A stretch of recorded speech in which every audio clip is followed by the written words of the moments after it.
বন্ধুরা সবাই কেমন আছেন? আশা করি প্রত্যেকে ভালো আছেন। যুবসাথী প্রকল্পের টাকা দেওয়া শুরু হলো। যুবসাথী প্রকল্পের টাকা আপনাদের ব্যাংকের অ্যাকাউন্টে কাল থেকেই কিন্তু ঢুকতে শুরু করবে। ইতিমধ্যে যুবসাথী প্রকল্পের যে এসএমএস সেই এসএমএস কিন্তু দেওয়া শুরু হয়েছে। অর্থাৎ আপনারা যারা দুয়ারে সরকার ক্যাম্পে বা যারা অনলাইন আবেদন করেছিলেন যুবসাথী প্রকল্পের 1500 টাকা করে মাসে পাওয়ার জন্য, তাদের এবার মোবাইলে কিন্তু এসএমএস চলে আসছে। কীরকম এসএমএস আপনাদেরকে আজকের ভিডিওতে দেখাবো।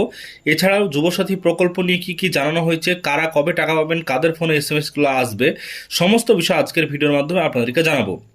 প্রথমে আপনাদেরকে দেখাবো যে যুবসাথী প্রকল্প নিয়ে, তারপর শেষের দিকে আপনাদেরকে এসএমএস দেখাচ্ছি কোন এসএমএস আসতে পারে আপনাদের ফোনে। দেখুন, ইতিমধ্যেই জানানো হয়েছে যুবসাথী প্রকল্প নিয়ে যে 80 লক্ষের অ্যাকাউন্টে টাকা ঢোকা শুরু। যুবসাথীর অনুদান নিয়ে ধর্ণা মঞ্চ থেকে চমক মমতার। দেখুন, এখানে যে বিষয়ে জানানো হয়েছে যে রবিবার আন্তর্জাতিক নারী দিবস, সেই উপলক্ষে মানে আজকে রীতিমতো আগাম সারপ্রাইজ গিফট দিলেন মুখ্যমন্ত্রী মমতা বন্দ্যোপাধ্যায়। শনিবার ধর্মতলার মেট্রো চ্যানেলে ধর্ণা মঞ্চ থেকে সকলকে চমকে দিয়ে ঘোষণা করলেন এদিন থেকেই বাংলার যুবসাথী প্রকল্পের টাকা পাঠানো হবে। আর সেই ঘোষণা মাত্র কাজ চালু কয়েক ঘন্টার মধ্যেই প্রায় 80 লক্ষ উপভোক্তার ব্যাংক অ্যাকাউন্টে 1,500 টাকা করে সরকারি অনুদান জমা পড়তে শুরু করে। গত ফেব্রুয়ারি মাসে রাজ্য বিধানসভায় পাশ হয়েছে অন্তর্বর্তী বাজেট। সেখানেই 21 থেকে 40 বছর বয়সী মাধ্যমিক পাস যুবক বা বেকার যুবক যুবতীদের জন্য এই যুবসাথী প্রকল্পের ঘোষণা করা হয়। এর অধীনে প্রতি মাসে 1500 টাকা অর্থাৎ 1,500 টাকা করে আর্থিক সহায়তা দেবে রাজ্য সরকার। তবে 5 বছরের জন্য বাজেট প্রস্তাব অনুযায়ী প্রথমে প্রকল্পটি চালু হওয়ার কথা ছিল আগামী 15 আগস্ট থেকে। পরবর্তীকালে নবান্নের সাংবাদিক সম্মেলন করে মুখ্যমন্ত্রী ঘোষণা করেন 1 এপ্রিল থেকেই টাকা যাবে বেকার যুবক যুবতীদের ব্যাংক অ্যাকাউন্টে। সেই অনুযায়ী কাজ এগিয়েছিল নবান্ন। এই প্রকল্পের নাম নথিভুক্তের জন্য গত 15 থেকে 26 ফেব্রুয়ারি পর্যন্ত স্বনির্ভর বাংলা শিবির চলে। পাশাপাশি অনলাইনেও জমা নেওয়া হয় আবেদন। সেই পর্ব শেষের 8 দিনের মাথায় আবারও চমক দিলেন মুখ্যমন্ত্রী। ঘোষণা করলেন 1 এপ্রিল নয়, আজ থেকেই যুবসাথী টাকা পাঠানো শুরু হচ্ছে।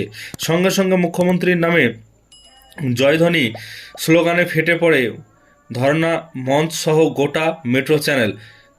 কারণ নির্ধারিত সময়ের 14 দিন আগেই যুবসাথী প্রকল্পের টাকা দেওয়া শুরু হলো।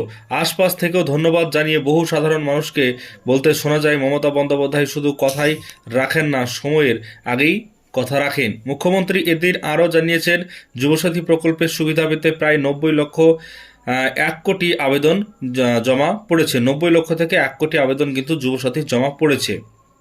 প্রশাসনিক সূত্রে খবর, প্রায় 80 লক্ষ আবেদনকারীর নাম ইতিমধ্যে চলে এসেছে উপভোক্তা তালিকায়। তাদের টাকা পাঠানোর প্রক্রিয়াও শুরু হয়ে গিয়েছে। এদিনই যুবসাথী প্রকল্পের অনুদান পাওয়ার মেসেজের স্ক্রিনশট সমাজ মাধ্যমে পোস্ট করে মমতা বন্দ্যোপাধ্যায়কে ধন্যবাদ জানিয়েছেন বহু যুবক যুবতী। যুবসাথী প্রকল্পকে বেকার ভাতা হিসেবে দাগিয়ে রাজ্য সরকারকে কটাক্ষ করেছিল বিরোধী শিবির। তাদের যুক্তি ছিল ভাতা না দিয়ে রাজ্যের উচিত চাকরির সুযোগ তৈরি করা। শনিবার এদিন ধর্ণামঞ্চ থেকে সেই কটাক্ষের জবাব দিয়েছেন মুখ্যমন্ত্রী। সাফ জানিয়েছেন, যেসব ছেলেমেয়েরা চাকরি পাওয়ার জন্য বা স্বনির্ভর হওয়ার লক্ষ্যে পড়াশোনা করছেন তাদের পাশে দাঁড়াতেই এই প্রকল্প। এ রাজ্যে বেকারত্বের হার কমেছে প্রায় 40%, যা প্রমাণ করছে বাংলায় ছেলে মেয়েদের চাকরির অভাব হয় না। কোথাও কোথাও চাকরির সুযোগ তৈরি হয়েছে এবং হচ্ছে, তার বিস্তারিত খতিয়ানও এদিন তুলে ধরেন মমতা। উদাহরণ দেন রাজ্যের সিলিকন ভ্যালিতে আইটি হাব, দেওচাপাচমিতে বিশ্বের বৃহত্তম কোল ব্লক, শালবনীতে 1,600 মেগাওয়াটের পাওয়ার প্ল্যান্ট সহ একাধিক প্রকল্পের। এর পাশাপাশি এদিন ক্ষেত মজুরদের 2 কিস্তিতে বছরে 4,000 টাকা দেওয়ার প্রকল্পের কথাও উল্লেখ করেছেন মুখ্যমন্ত্রী। এবার আপনাদেরকে দেখাই যে কোন এসএমএস দেওয়া হবে। তো ইতিমধ্যে আপনারা যে এসএমএস দেখতে পাচ্ছেন, your claim ₹1,500 Yuvasathi is released.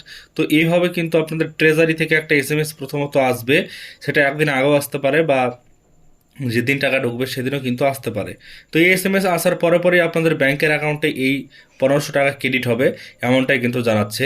তবে গতকাল থেকে টাকা দেওয়া ছাড়া হয়েছে, কিন্তু আগামীকাল মানে সোমবার থেকে আপনারা কিন্তু আস্তে আস্তে টাকা পেতে লাগবেন এবং আস্তে আস্তে এন্ট্রি হবে। এন্ট্রি হওয়ার 1 থেকে 2 দিনের মধ্যেই টাকা দেওয়া শুরু হয়ে যাবে। মানে জোর কদমে কাজ চলবে, কোনো রকম কিন্তু দেরি হবে না। তো এর জন্য অবশ্যই আপনাদেরকে জানিয়ে দিলাম যে টাকা দেওয়ার কাজ শুরু হয়েছে এবং এরকম একটা এসএমএস আসবে, শো করবে, যেটা কিন্তু আপনাদেরকে আগে থেকেই বলে দিলাম। আশা করছি সমস্ত বিষয়টি বুঝতে পেরেছেন আজকের ভিডিওর মাধ্যমে। ভিডিও যদি ভালো লাগে লাইক করবেন, চ্যানেলটিকে সাবস্ক্রাইব করে পাশে থাকবেন।